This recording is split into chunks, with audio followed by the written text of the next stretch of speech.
Olá, alunos do primeiro ano, estamos começando agora a nossa segunda videoaula do terceiro bimestre. Continuando o assunto aí sobre características das bacias hidrográficas, agora falando do Brasil. A gente viu rios, o que é bacia hidrográfica, ciclo da água, etc. E vamos dar continuidade aí. Agora a gente vai falar especificamente das questões das bacias hidrográficas no território brasileiro. Então vamos lá. Características gerais das bacias hidrográficas brasileiras. O Brasil não possui lagos tectônicos, pois as nossas depressões se tornaram bacias sedimentares. Com isso, nosso território só tem lagos de várzea, temporários, muito comum no Pantanal, com a cheia dos rios, ou lagunas e lagoas costeiras, Lagoa dos Patos no Rio Grande do Sul, Rodrigues de Freitas no Rio de Janeiro, etc. Todos os rios brasileiros, com exceção do Amazonas, possuem regime pluvial simples, ou seja, dependem do regime de chuvas. Então a gente tem as cheias dos rios durante o período do verão, dezembro, janeiro, fevereiro, excetuando os rios do Nordeste, que o período de cheia é mais no outono e no inverno, e somente o rio Amazonas que tem o regime misto. A nascente dele no Peru vem do derretimento da neve dos Andes e depois é alimentado pelo sistema de chuvas. Então é um regime misto, é pluvial e nival no caso. Todos os nossos rios são exorréicos, que significa que são rios que se dirigem para o oceano, no caso, como somos banhados pelo Oceano Atlântico, todos os rios brasileiros desaguam no Oceano Atlântico. Em relação aos tipos de rios, quase todos os rios brasileiros são perenes, ou seja, rios que nunca secam, e encontramos regimes temporários no sertão nordestino, devido ao clima semiárido, ou seja, são rios que no período de estiagem, durante 3, 4 meses do ano, esses rios secam. Isso acontece somente na região nordeste aí. Predomina no Brasil então os rios de planalto, devido à diferença de relevo, e com alto índice pluviométrico devido ao regime de chuvas. Então, devido ao desnível do relevo e esse grande volume de água, somos o país de maior produção de energia elétrica por hidrelétrica. Nós temos o país com o maior potencial hidrelétrico do mundo. Em vários pontos do nosso país, os rios têm corredeiras, cascatas e rios subterrâneos, que faz com que várias regiões tenham um turismo baseado na exploração das atividades turísticas nessas áreas que permitem. Na região amazônica, devido a ser uma grande planície e maior volume de água que tem, os rios têm grande importância como vias de transporte. Várias cidades na região amazônica só é acessado por navegação. E em outras regiões do Brasil, a navegação por rios vem crescendo. O Brasil detém 12% de toda a água doce do planeta, devido ao nosso grande volume de água e de bacias hidrográficas.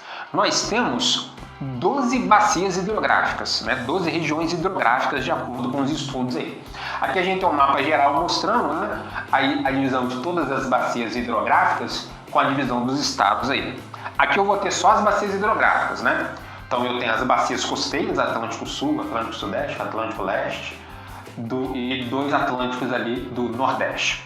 Tem uma bacia do Paraná, Uruguai e Paraguai, bacia do Rio São Francisco, da Parnaíba, Tocantins, Araguaia e a bacia amazônica. A gente vai ver agora cada uma dessas bacias hidrográficas. Então agora a gente vai falar de cada uma das bacias hidrográficas brasileiras. Começando aí, bacia do Rio Amazonas. É a maior bacia hidrográfica do planeta. Somente ela drena 56% do território brasileiro, ou seja, mais da metade do território do nosso país está presente ali a bacia hidrográfica da Amazônia.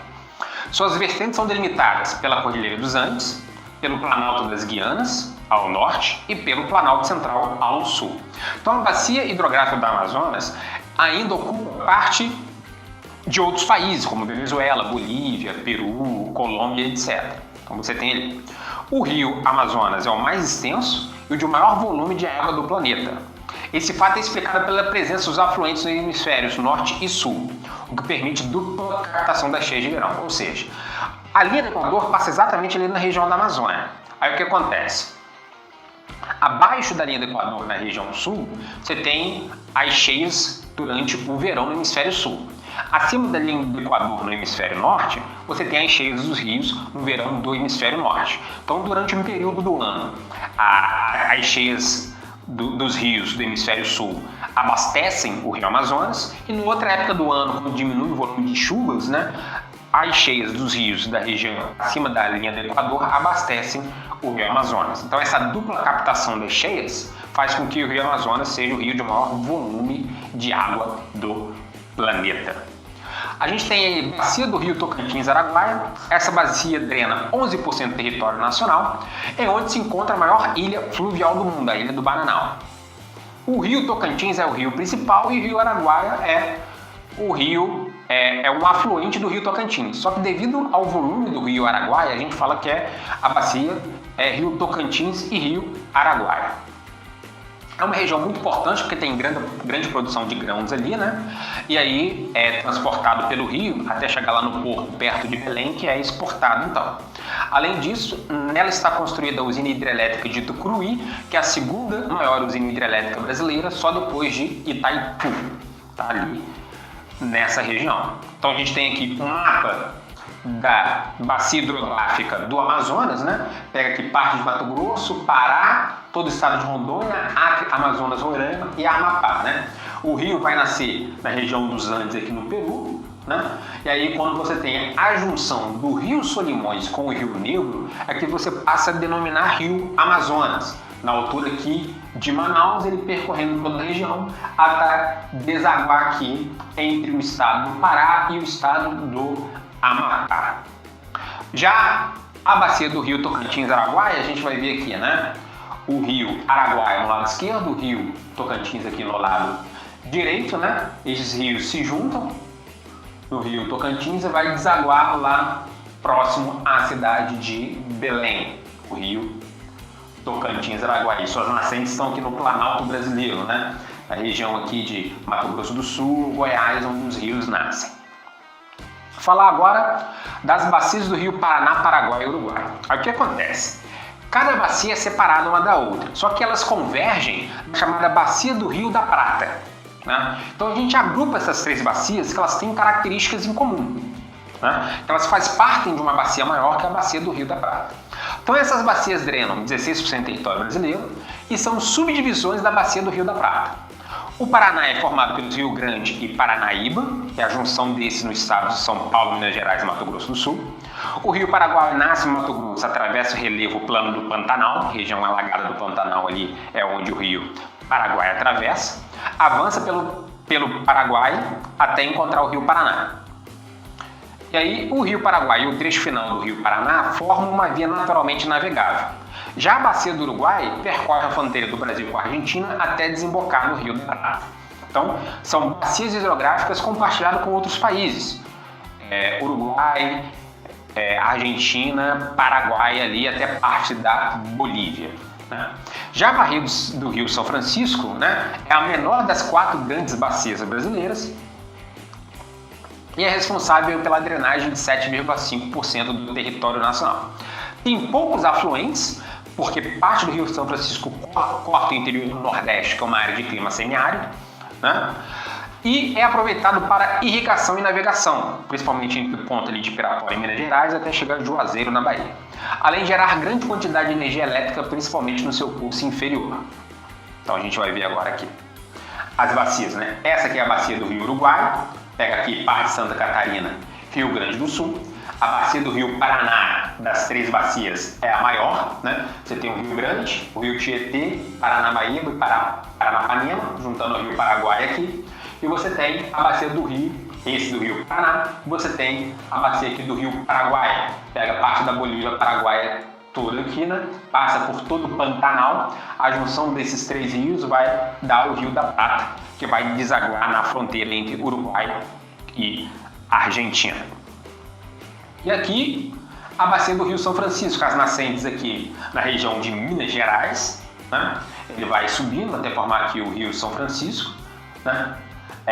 Os rios pontilhados aqui são os rios intermitentes, são aqueles rios que secam no período de estiagem. A gente pode perceber que o Rio São Francisco vai até desaguar lá no Nordeste, ali na altura ali de Alagoas, como Sergipe, pegando aqui parte de Pernambuco e Piauí e grande parte do estado da Bahia e norte do estado de Minas Gerais. Bacia do Rio Parnaíba. Bacia do Rio Parnaíba drena 3,9% do território nacional, é a segunda mais importante bacia da região Nordeste depois do Rio São Francisco. Está localizada inteiramente numa região de clima semiárido. E temos as bacias atlânticas ou costeiras. São pequenas bacias hidrográficas que são agrupadas em conjuntos, né, que próximo ao litoral do Oceano Atlântico ali. O rio principal de cada uma delas tem sua própria bacia hidrográfica, né? Por exemplo, as bacias do Sudeste são formadas pelo agrupamento de 3 bacias hidrográficas, da Paraíba do Sul, do Rio Doce e do Rio Ribeira de Iguape. Então, se a gente for reparar aqui no mapa, a gente tem primeiro o rio Parnaíba, a gente vai ver que ele nasce, vai subindo aqui, seus afluentes são rios intermitentes, rios que secam no verão, passa por Teresina até desaguar lá no litoral do Piauí. E aqui são as bacias atlânticas ou costeiras, né? A gente tem aqui, perto de Porto Alegre, aqui no litoral aqui de Santa Catarina. A gente tem aqui, pegando a região sudeste, né? Pegando aqui toda a região nordeste, os rios que nascem no Planalto aqui nas serras em direção ao Oceano Atlântico e parte aqui da região nordeste. Encerramos a nossa aula, tá joia? A nossa segunda aula do terceiro bimestre, tá? Dê um seu like, se inscreva no canal, deixa lá seu comentário e até a nossa terceira aula.